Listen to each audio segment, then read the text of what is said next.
ఈరోజు ఎంతమంది తల్లులు తండ్రులు బిడ్డల గురించి ఏడవట్లా? అయ్యా మా బిడ్డ ఆ మాట వింటలేదు. ఎన్నోసార్లు ఎన్నో సమయాల్లో నా దగ్గరికి తల్లిదండ్రులు వచ్చి ఆ అమ్మాయి మా మాట వింటలేదయ్యా.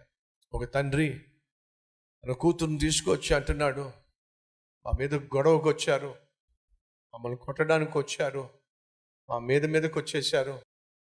నాకు చాలా అవమానం అనిపించింది. కారణం ఏమిటంటే మా అమ్మాయి చేసిన పని.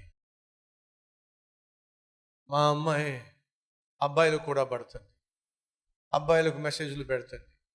అవి చదివినటువంటి పేరెంట్స్ వచ్చి నాతో గొడవ పడుతున్నారు, మాతో గొడవ పడుతున్నారు. ఇదేంటయ్యా ఈ వయసులో అబ్బాయిల పిచ్చి ఏమిటి?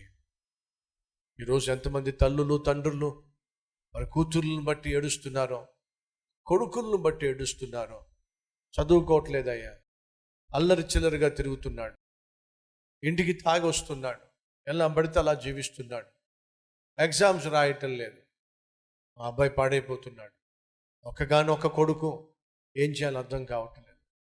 సహోదరి సహోదరులు, ఆనాడు చాటింపు వేయించాడు హిజ్కియా. అయిలారా, మనం అందరం దేవుని మందిరానికి వద్దాం రండి.